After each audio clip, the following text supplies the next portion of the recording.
I only have this, the boy said, opening his palm to show a single crumpled dollar bill and 4 pennies. Is it enough? Merritt Sohn looked down from the driver's seat at the child standing at the bottom of the bus steps. 5 years old, maybe. Jacket too thin for November. Sneakers with the Velcro worn smooth so they barely held. His hair needed cutting and his backpack was a reusable grocery bag knotted at the handles.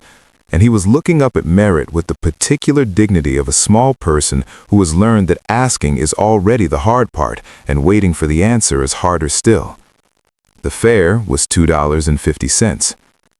Merritt looked at the dollar bill, at the 4 pennies, at the boy's face which was holding itself very carefully steady. That's exactly enough, Merritt said. Go ahead and find a seat. The boy looked at him for a second, checking, the way children check when an adult says something too good, and then climbed aboard and found the seat directly behind the driver, which was where children always sat when they were alone and needed to feel that someone was nearby. Merritt closed the door and pulled into traffic and said nothing more about the fare. He never did when it came to that. Merritt Sohn was 33 years old and had been driving Route 7 for 6 years. He lived alone in a 2-bedroom apartment where the second bedroom held his late father's woodworking tools that he kept meaning to learn to use and hadn't yet. He was the kind of man who remembered regulars by their stop rather than their name, who kept a lost and found box under a seat that he turned in every Friday, who had once driven 20 minutes past his shift end because an elderly passenger had fallen asleep and he didn't want to wake her at the wrong stop. He was not extraordinary by any measure he would have applied to himself. He simply paid attention and acted on what he noticed, and had been doing this long enough that it felt like ordinary life. The boy, who told Merritt his name was Orion when Merritt asked at the 3rd stop, quietly and without turning around, rode the full route in silence.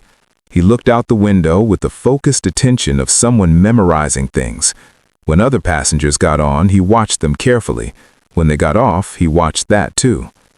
At the second-to-last stop, Merritt caught his eye in the rearview mirror. "You doing okay back there, Orion?" The boy nodded. Then, after a pause, "My mom said to ride to the last stop and wait. She said someone would be there." Merritt kept his expression steady. "Then that's what we'll do." What Merritt did not know, what he had no framework to expect, became visible at the last stop, which was the transit depot at the end of Caldwell Avenue where Route 7 terminated and the bus sat for 8 minutes before the return trip.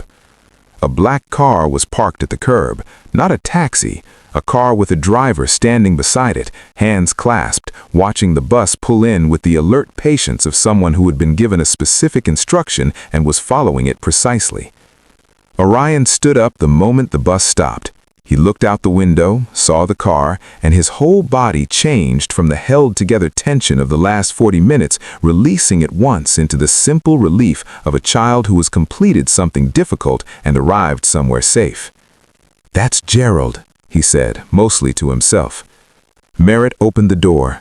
Orion went down the steps and across the sidewalk to the car, where the driver crouched to his level, said something, and straightened with the satisfied expression of someone delivering good news to headquarters. Merritt watched from the driver's seat. He was about to pull out for the return trip when the car's rear window lowered and a woman leaned slightly out. She was looking directly at him. She raised one hand, not a wave exactly, more an acknowledgement, deliberate and unhurried. And then the window went back up. Merritt sat with that for a moment. Then he drove his return route and thought about it only occasionally, which was more than he usually thought about things he couldn't explain. She appeared on a Tuesday morning 3 weeks later. Merritt recognized her immediately, not from the car window where he'd barely seen her face, but from the way she carried herself, which was the particular uprightness of someone who learned to take up exactly as much space as she needed and not 1 inch more. She boarded at the 3rd stop, paid her fare, and took the seat directly behind the driver. "You let my son ride for free," she said. Not accusatory, just stating a fact she wanted acknowledged between them.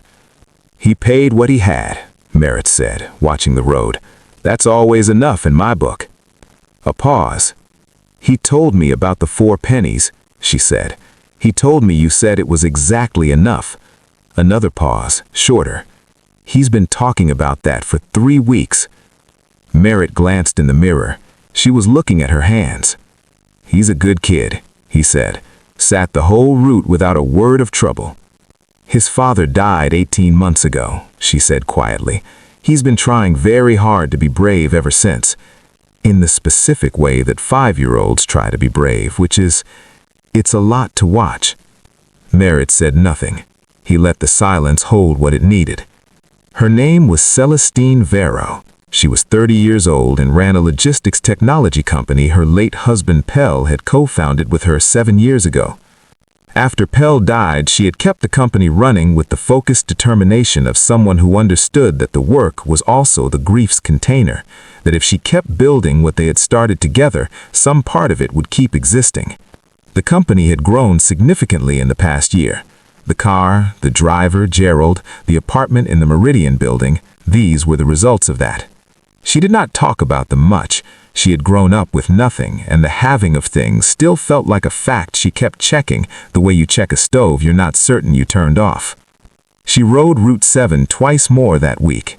Then, the following week, she and Merritt talked the way people talk when they are in motion together, briefly, honestly, without the performance that stationary conversations sometimes require. She told him about Pell. He told her about his father's woodworking tools. She told him about Orion's current conviction that bus drivers were the most important people in any city, a position she did not discourage. "He's not wrong," Merritt said. No, she agreed. He's not. On a Friday in December, Merritt completed his last run of the day and found Celestine standing at the depot with Orion beside her and Gerald holding 3 cups of coffee from the place on the corner that Merritt passed every morning without stopping because it was $3 a cup. Orion held one out to him with both hands. "Mom said you probably never get coffee on your route," he said, "because you can't leave the bus." Merritt took the cup.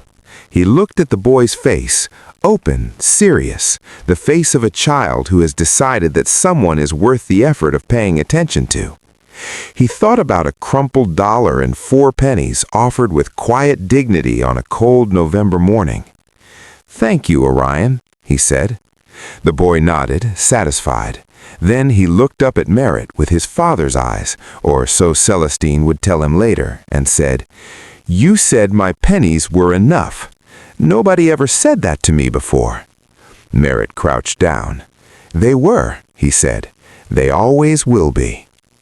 Every act of kindness given without calculation returns, not always in kind, not always soon, but always in some form that matters. Tell people they are enough. Mean it. You cannot know how long they have been waiting to hear it. If this story touched your heart, please like, share, subscribe, and comment. Let's spread more stories of kindness and hope together.